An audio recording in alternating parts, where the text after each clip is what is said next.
You're listening to the Joyful Practice for Women Lawyers podcast, episode 221. Welcome to the Joyful Practice for Women Lawyers podcast. I'm your host, Paula Price, lawyer turned certified executive coach. This podcast was created to empower women lawyers just like you to create a life and practice you love.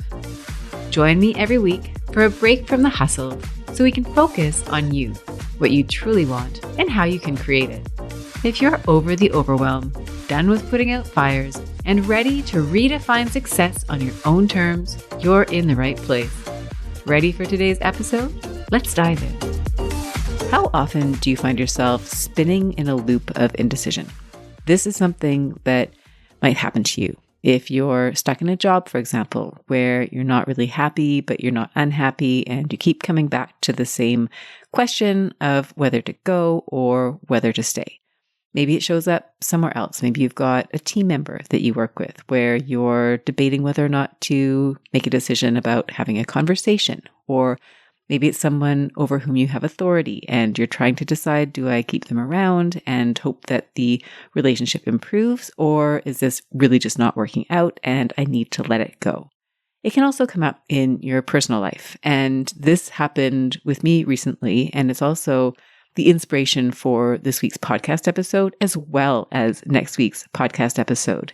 And it's actually one of those happy decisions, a situation where I was on the fence, indecisive, and I finally made the decision to go ahead with something. I'll tell you more about that. And it feels so good. And I thought this is a really great time to dive into this topic.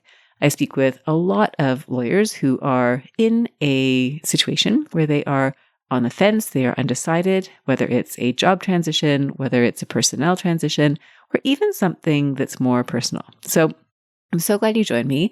In this week's episode, we're going to dive into the reasons why you need to break up with indecision. And yeah, maybe it's one of those things where you know that you're spinning your wheels, you're losing out on valuable opportunities, etc. But we're going to go through some of the reasons as far as I can see and some solutions that will help you resolve the challenges that come with indecision. And then next week, I'm excited to share with you some strategies for how to execute on a decision once made. So the two episodes kind of go hand in hand. They can be listened to standalone, and also they will complement each other. So I'm glad you're tuning in this week and hope to tune in or reconnect with you again next week. So this week is all about why. Why must you break up with indecision? And I mentioned there's a personal example. There's a reason why this topic feels really close to my heart right now. And that is that I made a decision to go to France for a holiday. Now, for some of you, this might sound like a big deal.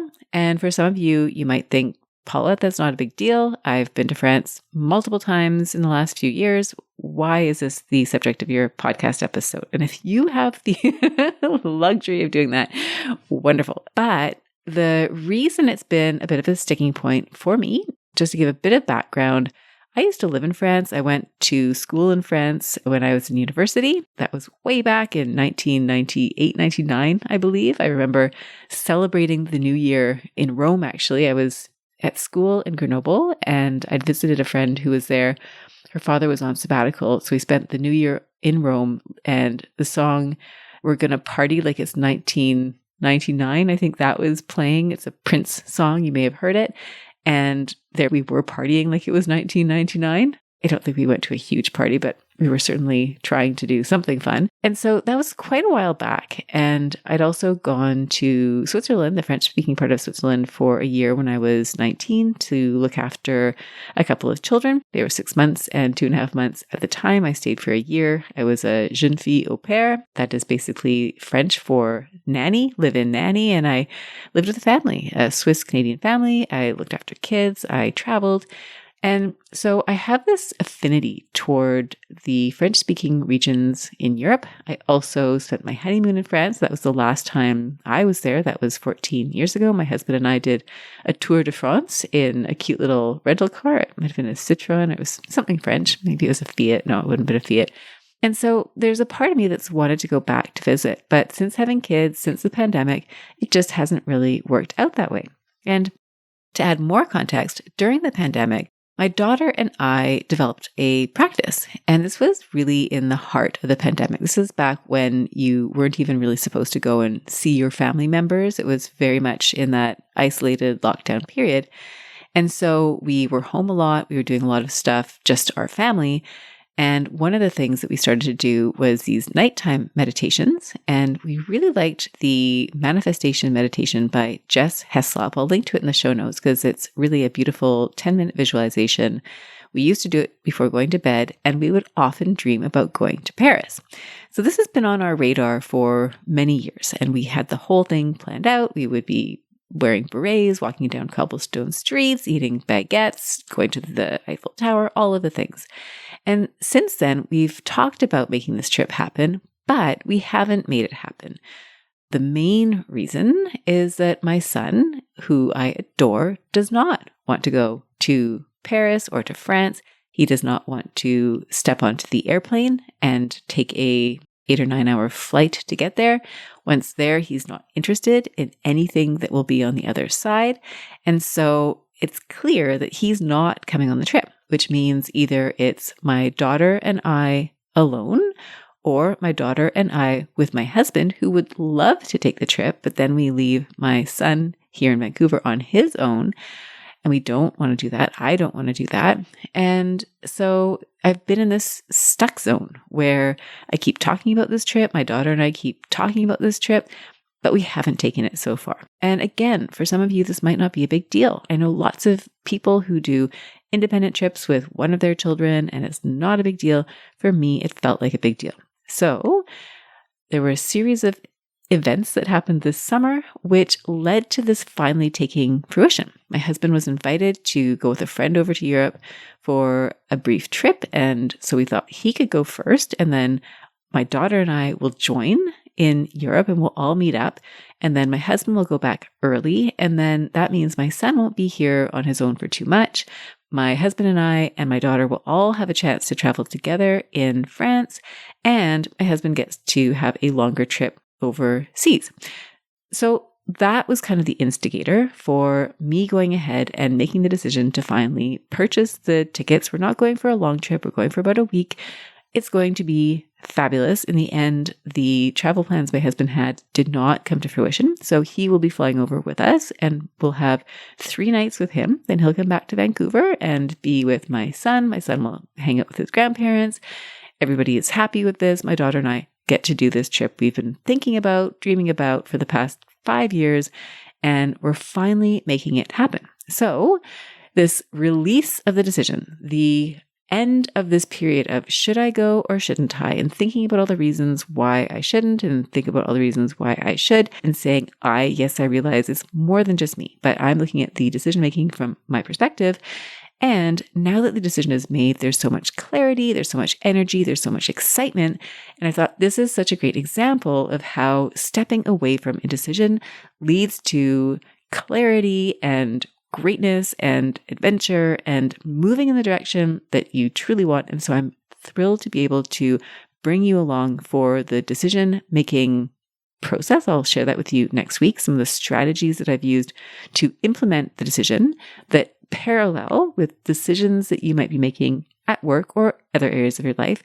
And this week, I'm going to try to persuade you to let go of indecision, to find a way to break up with it. Jumping right in, I've got 3 reasons why you must break up with indecision. Number 1 is clutter. Now, clutter is evidence of unmade decisions. And I will talk about physical clutter and mental clutter. I'm going to start with physical clutter because it's more obvious than mental clutter. And some would argue that mental clutter and physical clutter are really mirrors of each other. So you might feel that way when you're in a room that is really messy and disorganized. You might feel your brain feel scrambled. I know that's how I feel when I look at a messy space. It makes me feel messy in my brain. Versus if I'm in an area that is neatly organized, if I can see that the files are all organized, then I feel calm. I feel mentally organized. And so I think thinking about decisions and unmade decisions as clutter can be a really helpful tool. If you look at any surfaces on your desk, for example, or a closet, or that mystery drawer in the kitchen that seems to house everything under the sun, but doesn't really have a united theme, except maybe that it has no theme. So what are some of the areas where you see clutter, and how is that a reflection of unmade decisions? So for me, I set foot recently into the garage. And I haven't been in the garage for a while, but my poor husband has. And often it's because there are things in our house that we no longer are using actively. My daughter will clean up her room and there will be toys from when she was 3 years old that she's not really using. She doesn't really want to throw them away. So they end up by the door in the kitchen and they get taken to the garage. Same with my son, same with me. That's where we store luggage. So the other day I went down to grab my suitcase and OMG, I've never seen anything like it.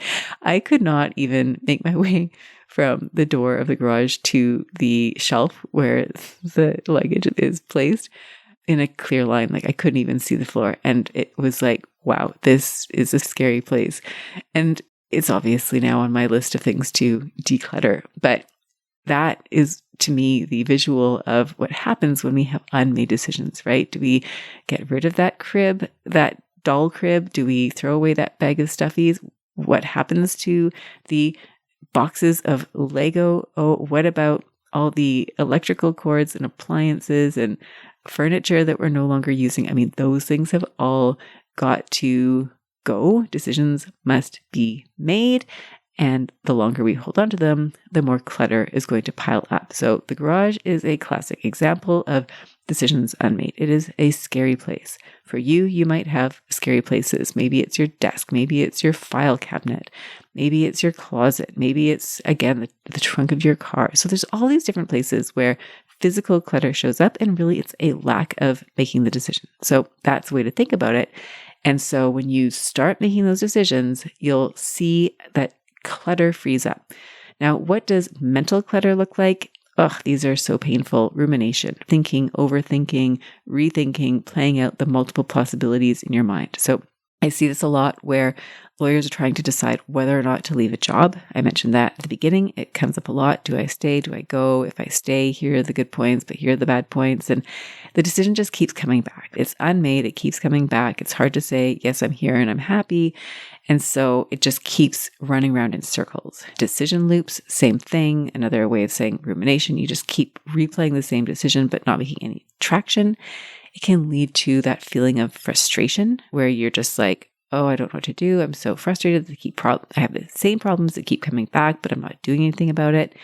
Overwhelm, when there's so much clutter that you don't even know where to start. It's like mentally walking into that garage. If you look into your brain and it's as scary as it is in my garage, you might feel overwhelmed. You start thinking and you don't even know where to begin. There's so much. And so you just shut down and you just ignore it and do something else to distract yourself. It leads to a lack of clarity. There's so much there that you can't even see straight. You can't figure it out. And spoiler alert, that's actually the next point, is diving into clarity. You might find a feeling of drift because it's so bogged down. Your mind, your spaces are so bogged down with clutter, you no longer really have a clear sense of where you're going and you feel like you're drifting. I think this happens a lot career-wise where there's so much going on. You've taken on so many projects and you start drifting. You don't really know where you're going. And then you become unable to commit to a path forward. You're like, do I do path A or path B? I don't know because I don't really know where I'm going and both seem equally plausible. And so you might find yourself pushing off decisions and then you get that feeling of stuckness where you just don't know what to do. So if I think back to this Paris trip, I mean, there have been dozens of times where my daughter and I and my husband and I and my son and I, all of us have contemplated this decision and been on a little bit of a loop. And yes, we've taken other trips, but this has always been in the background. And do we take this trip or not? How do we get buy-in? Just, it's been this thing. And so for you, you might think about how the clutter is affecting you, the mental and the physical clutter. So why is clutter bad? Already, I've listed out a number of reasons, but it really drains your energy. If you think about how much time you need to devote to clutter just to maintain it, that is a huge absorption of your energy. I like to think of those trinkets. I don't love trinkets at all. And I think about dusting trinkets. If you've got those little silver doodads or whatever you have on your mantelpiece and they collect dust. And so every once in a while, you need to go over and dust them. And if you don't like those trinkets to begin with, why are you then investing in dusting them? It's like when you have a storage locker, you move houses and you need to put some stuff into storage. And so you're paying a monthly fee to store stuff. And do you even need that stuff? Are you ever going to use it again? So it's draining your resources. It's draining your energy. You have to think about it. If you've got an unmade decision, you just keep having to go back to it and make it and remake it. And it's burning up your energy. Now, another problem with clutter is that it blocks new opportunities to find you. If you think about your closet, my mother used to say this to me. She'd say, Paula, you need to empty out your closet, clean it up, because when you take things away from your closet, when you remove items, you actually free up space. If you have a closet that has some empty hangers on it, then you now have space to bring something new into your closet. Versus if your closet is stuffed to the max, you've got multiple items on each hanger, you've got things folded up and crammed into all the shelving space. I mean, it's everywhere. Everything is everywhere.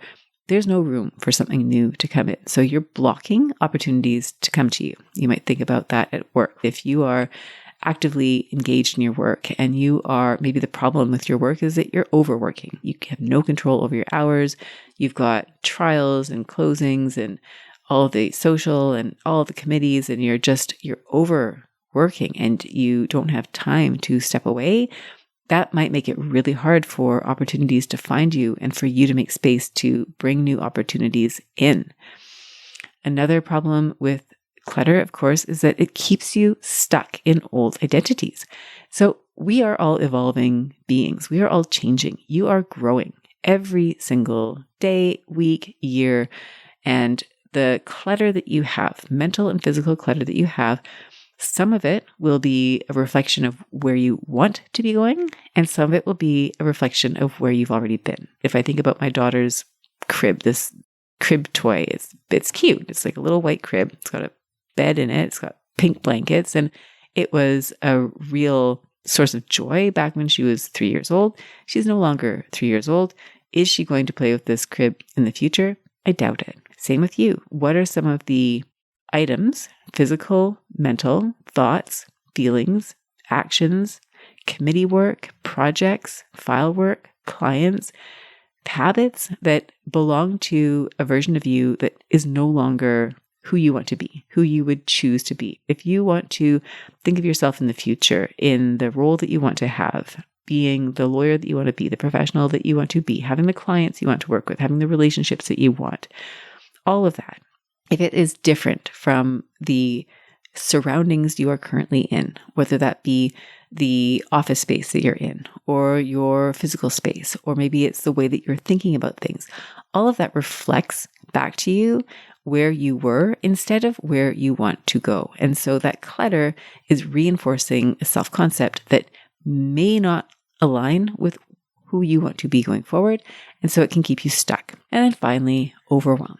Right? I already alluded to this, but when there is clutter, you may feel so much overwhelm. You're me stepping into that garage. You see all the things everywhere. You can't make heads or tails of what's going on here. And so you just shut the door and go back to your old ways. That is the result of unmade decisions and the clutter that can arise from that. So I think this is the most compelling reason about why we should make decisions. And so I'm going to talk about some solutions at the second part of this podcast, but that's number one is unmade decisions are reflected by clutter. And so we want to reduce the amount of clutter that you have to sift through day to day. So the second reason why you must break up with indecision is lack of clarity. So that's right up there with the overwhelm. When you are not making decisions, the clutter starts to pile up and it becomes increasingly difficult to feel a sense of clarity and alignment and purpose and direction. Again, this is where lawyers can feel stuck career-wise. You've taken on so many different things. You don't want to miss out on opportunities. You are maybe in a role where you don't have discretion over what you're taking on, and things just feel muddled. You feel like, I don't know where I'm going, but I don't like it, and I don't see where this is going. And what is challenging here is that if you are in a situation where you're letting things pile up, you are letting decisions be unmade, and what you're doing is waiting. Maybe you're waiting for clarity to find you. You're waiting for a point in the future where you feel more clear. Your strategy is wait and see. This may not be the most effective strategy for you. Now, there is some times, some circumstances where the wait and see approach will work. If I think about my kids, for example, and some of the problems that I had while they were younger, I'm thinking of balancing my time. I'm thinking of childcare. I'm thinking of even just the physical drain of being a parent who's still lifting toddlers and changing diapers and having to put my children's shoes on every time we left the house, compared to where they are now, where so many of those challenges, those things where I needed to invest my time, no longer exist. Yes, we have new challenges, we have new opportunities, but by the passing of time, the circumstances have changed such that certain decisions I used to need to make, I no longer need to make. So that can happen. However, there are times when that's not going to happen. So if you think about your situation at work, for example, maybe what happens is there's a shift in your department. A lawyer that maybe you had a really hard time working with moves on to another organization, and it frees up space and opportunities for you.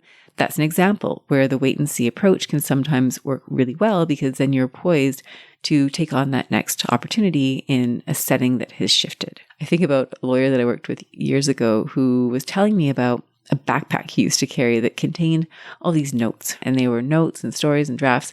And one day he lost his backpack, and he said, the funny thing was, as much as I was disappointed about losing the backpack, I was also kind of happy because it freed me up. I no longer had to think about what was in that backpack, and it set me free to create fresh stories.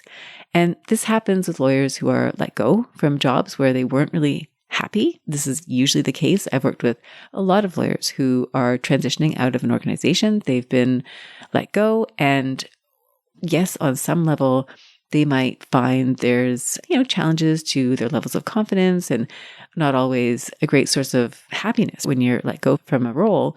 However, on the flip side, there's also this freedom that comes with making a decision and being able to set yourself free from a situation where you weren't entirely happy and create a new opportunity. And what I find is that lawyers, in every case that I've worked with them, have been more happy with their new roles than they were at their previous roles. And so you might think about your strategy. And if waiting for clarity is a strategy, yes, sometimes it works, but it's not always going to work. And it certainly doesn't put you in the driver's seat.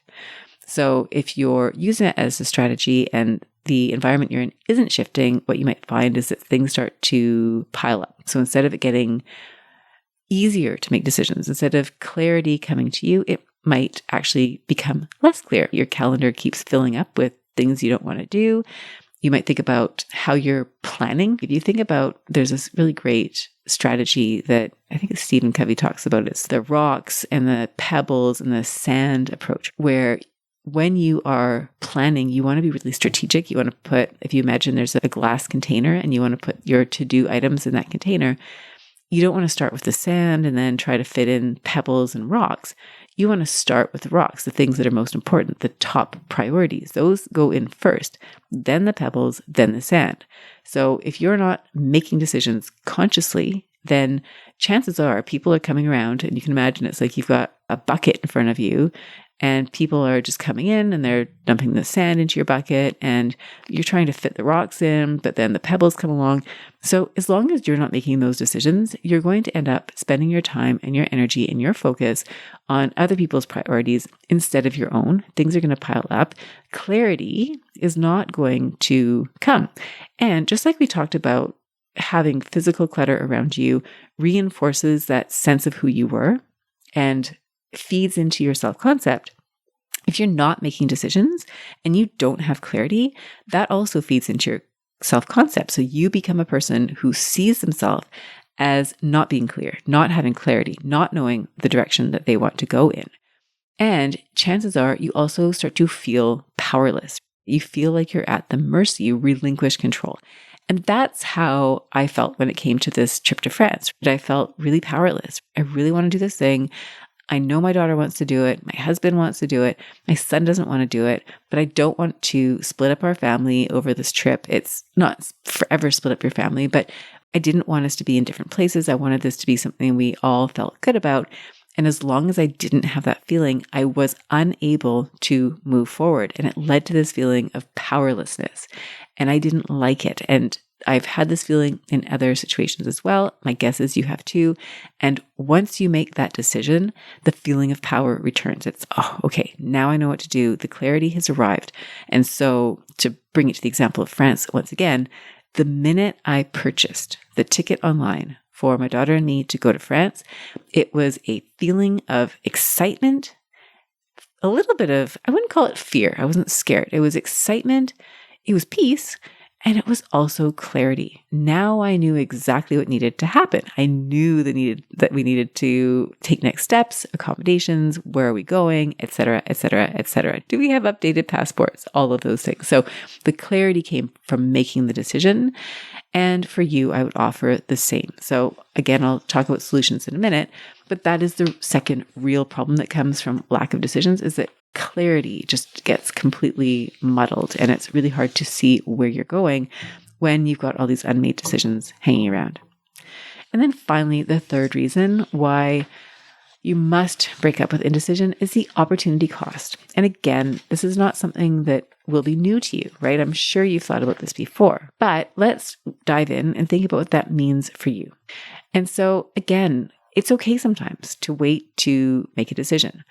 But there comes a point where the cost of putting that decision off to some point in the future starts to outweigh the value of the time and space you're giving yourself to make a decision.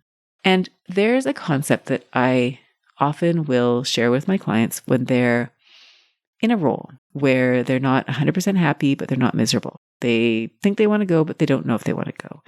And maybe they're looking at their career in stages and they're saying, right now I'm working at this firm and it's really great. It's really challenging. I'm working on some great cases and I have zero control over my schedule. And I know at some point in the future, I want that to change. I want to be available for whatever it is. Maybe it's family, maybe it's something else, maybe it's lifestyle. I mean, it could be all sorts of different reasons. And so they're thinking about how long do I stay here and what's next for me. And what I love is the concept of parallel tracks. And what that means to me is while you're at an organization where you may or may not see yourself there in the future, you are on parallel tracks. There are a number of things that you and the organization have in common. One of them is your success as a lawyer.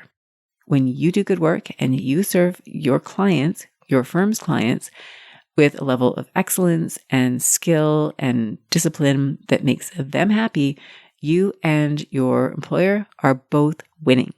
If you're out there establishing connections, networking, promoting the things that you're doing at the firm, you're speaking at events, you're attending conferences, you're making connections, etc., you and your employer are both winning. When you are mentoring juniors, when you are learning to delegate, when you're creating efficiencies, when you're creating systems, you're learning skills, you're creating a better working environment, you and your employer are both winning. So I love to think of parallel tracks. And over the weekend, my family and I, we went on a short trip up to Whistler, which was beautiful, actually. We were there just for a couple of nights. And in the mornings, I went for walks near where we were staying. And there was this beautiful spot where the train tracks were running parallel to a walking trail, a beautiful walking trail. I've actually taken some pictures. I may use it for the cover art for this week's podcast episode. We'll see. Stay tuned. And so I was looking there. I took a picture of these parallel tracks because you can see they just run parallel. We're all happy. I'm walking along the track. There's also the train track next to me. And at some point, our paths may veer apart from each other. And that's what might happen. You might be running alongside within your organization. Everything is aligned. Maybe not everything is aligned, but there's a lot that is aligned. And that's why I encourage you to focus your attention, because what can happen is if you're in indecision and you're thinking, okay, I don't know if I want to be at this job in 6 months' time. So what's the point in joining the committee? What's the point in networking? What's the point in growing my practice? What's the point in building these relationships? If you start taking that approach, then what happens is you start missing out on a lot of opportunities. And this can sour the relationship that you have at your organization with your employer. I've seen this happen. I think they used to talk about, what was it, quiet quitting? I'm not an expert in quiet quitting. I think the concept to me just means you're in a role, but you're kind of just doing the bare minimum to get by. And nobody wins. That, I would say, is not running the parallel track. That is kind of just doing the bare minimum to get by. And your employer probably isn't loving it because they may want more. They want more in terms of performance. They want you to be engaged. They want you to be happy. They want you to succeed. And if they see you and you're not doing those things, then that's probably not great for them. And meanwhile, if you're biding your time, you're probably not feeling very happy either. And so this unmade decision might leave you in the land of opportunity cost. And as long as you're in a situation where you're not really feeling inspired to thrive, you're not doing things that you might otherwise do, you're not investing in opportunities. I mean, the same could be true if you're not out there looking for job opportunities. Maybe you know you need to leave, but you're feeling indecisive about it. And so you're not dusting off your CV, you're not networking, you're not reaching out to the recruiters, you're not looking for new opportunities. Again, you're missing out potentially on opportunities. And so maybe it's that the cost becomes you're not challenging yourself. You might start to self-sabotage. You're languishing, you're self-sabotaging. You're becoming less valuable in a sense, in a commercial sense, to yourself and your organization. You might be missing windows of opportunities. So for lawyers, I mean, people will say there are windows of opportunities where it's easier to move. Now, it doesn't mean you can't move later, but the 3 to 5 year window for associates is typically considered to be one of the peak times if you are going to make a transition. Again, there are going to be other opportunities. So please don't hear me say those words and feel like if you're outside that window that you're stuck. You're not. But maybe there's an opportunity there that would be available to you that might not be available if you keep waiting. And of course, there's the energy that you're spending. There's the energy that you're spending to sort of revisit these decisions. And so the opportunity cost there, you're using your energy to rethink decisions instead of focusing on building something new. That pretty much summarizes the 3 reasons, or 3 of the reasons, I'm sure there's more, of why it makes sense to break up with indecision. So what are the solutions? There are 3 that I'm going to offer to you, and they really align with these 3 problems. So they probably won't come as a surprise to you. And I'd encourage you to think about where you can apply these strategies, whether it's at work, if you are finding yourself in a stuck point, or outside of work. Maybe you've got a decision that you want to make and you're feeling like this is a thought loop that keeps coming back and you want to do something about it. Step number 1 is you want to start to declutter. Again, I take you back to my scary garage or your kitchen drawer or some area in your life that feels cluttered. Maybe it's your desk. And the best way to approach that level of clutter, if you're in that situation, if you've got that clutter, you've got unmade decisions that are languishing. And chances are you're a smart woman. You know how you would figure this out. If this was something that was easy to do, you'd already be doing it. So I'm going to make the assumption that this is not easy for you, that this decision or decisions are not obvious, that it's like the trip to France. Ooh, I really want to do it. But these things that are also really important to me are holding me back. So what I encourage you to do there is to start really small. Start really small. So one thing at a time. If you open the door to the garage and you see that there's a bag of garbage on the ground, take the bag of garbage and put it into the garbage in the lane. That would be a small first move. If you see that there are 4 different boxes of Lego spread out on 4 different corners of the room, take all of them and put them in one box all together. Start to organize, right? For you, what are the key things that you could start doing? What are some of the decisions that you could start to make? What's easiest? And all you want to do here is start building momentum in the direction of making decisions. you might find that cleaning your house is a really great way to enter into the mindset of decluttering. I know that works for me. Every so often, I did this recently actually. I took a day of decluttering. I just decided I'm going to declutter all day. From the moment that I wake up to the time I go to bed, the only thing I'm going to focus on is decluttering the house. And sadly, I think it's about a week ago, the clutter has piled back up. But it allowed me to enter into a mindset of, okay, I'm just going to get rid of things. And it's so much easier when you start getting rid of things, when you start making decisions, to make more decisions. So you just want to get the momentum started and it will build. And so that's what I'm encouraging you to do as a solution is step one, start making decisions. All the tiny little decisions, just make them. Practice making them, and that will get you in the habit of making decisions, and then you can make bigger decisions. And so we want to develop that habit and practice as a person who does not have decision clutter, physical clutter and mental clutter. Number 2 is you are going to proactively cultivate clarity. So we're not going to wait for clarity to come to us. Now, if it does come to us, brilliant. We will take it 100%. But assuming that the person at your office who you really don't get along with isn't going anywhere, let's make some decisions that give you the clarity that you need. So I love the quote that refers to the carving of the very famous statue of David. You may have heard it before. I believe it was Michelangelo was responsible for creating this incredible work of art. And he was asked one day, how on earth did you create this incredible sculpture? Like, it's perfect. And he said it was easy. I simply took this giant slab of marble and removed everything that was not David.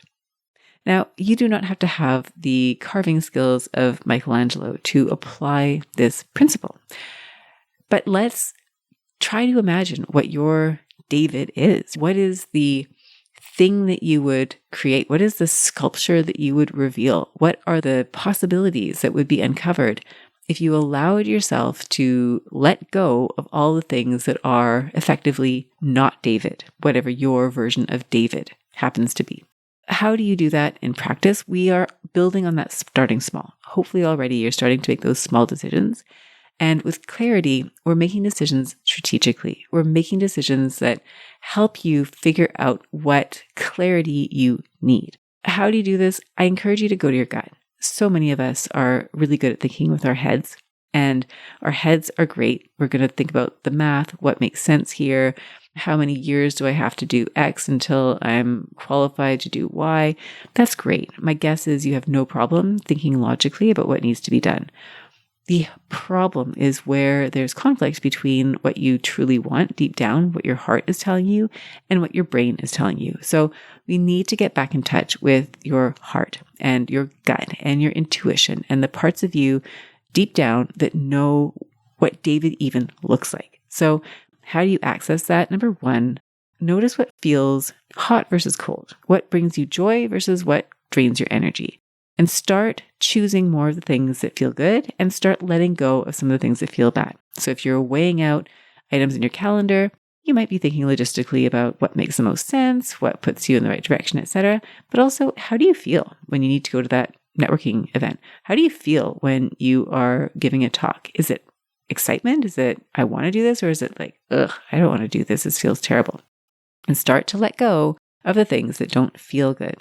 What does this mean? It means, what does your gut tell you? You might have a strong sense of intuition where your gut is nudging you in one direction or another. So again, going back to France, this isn't going away. This wasn't going away. My daughter and I kept revisiting France. And in fact, one of the tipping points for me was we recently unveiled her sewing machine. So we gave her a sewing machine for her birthday or Christmas. I can't remember, but we needed a place to put it. So we finally went out, we got a desk and we stuffed it into her room.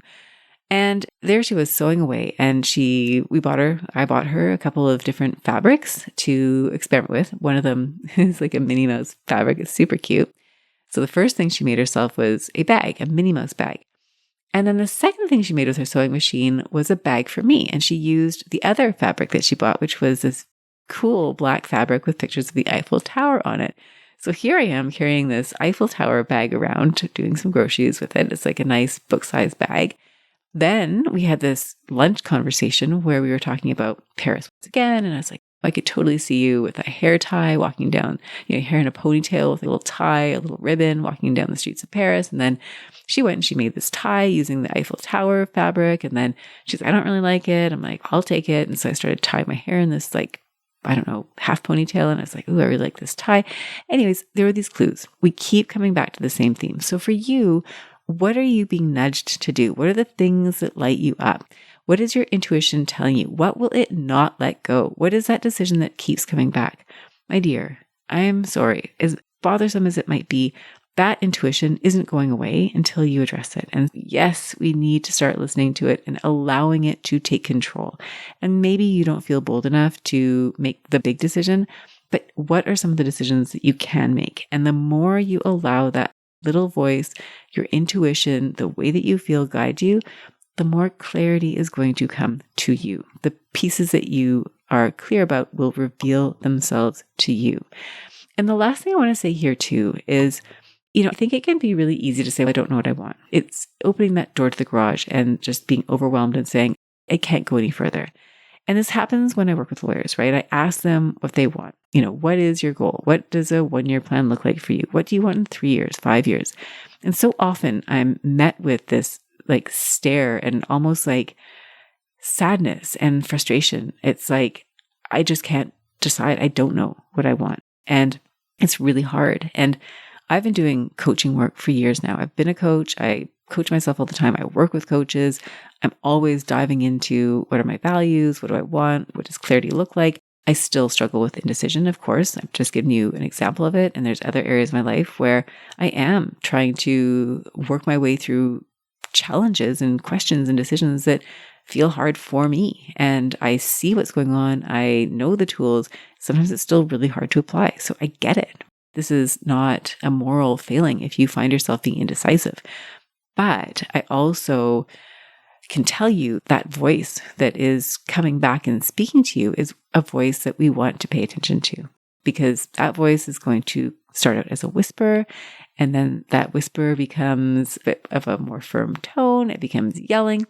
And sometimes even you'll find that your body starts to do things.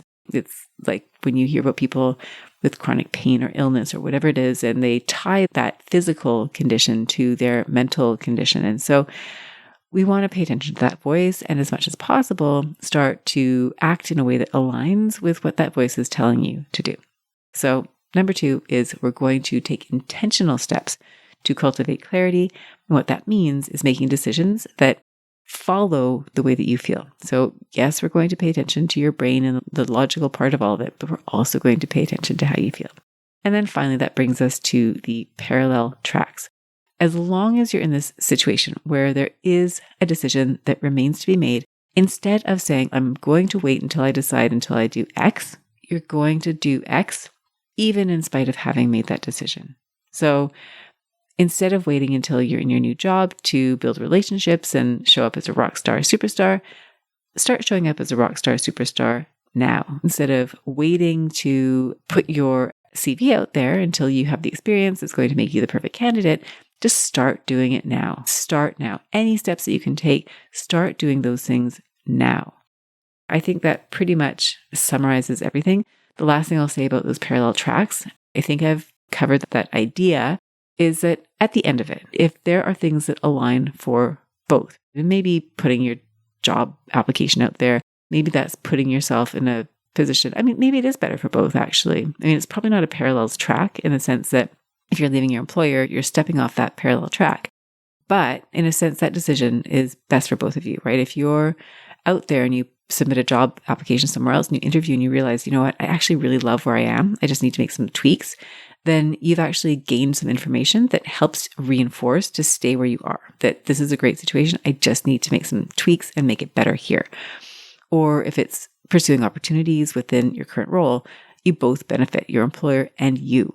And at the end of your experience, if you're taking that parallel tracks approach and doing things now instead of putting them off, inevitably you become better as a result. You become better in your current role, using that as the example, and you become better for any future role that you want because you've now gained skills, experience, relationships, etc. So that's probably the last thing that I want to say there.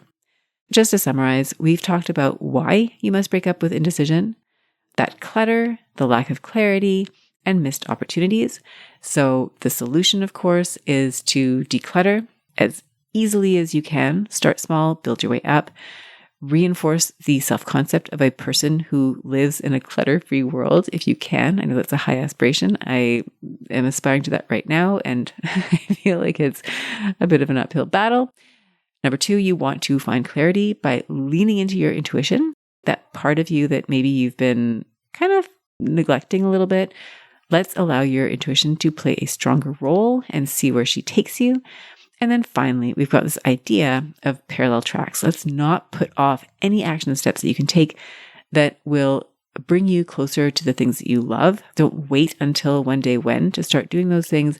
Start doing those things now. And the clarity will come to you, and you will be stronger and better able to do the things that you want to do in your current role or somewhere else as a result. And I just realized I'm using that as an example. There are other decisions that this may apply to, of course, and I'm inviting you to consider how these strategies would apply in those decisions.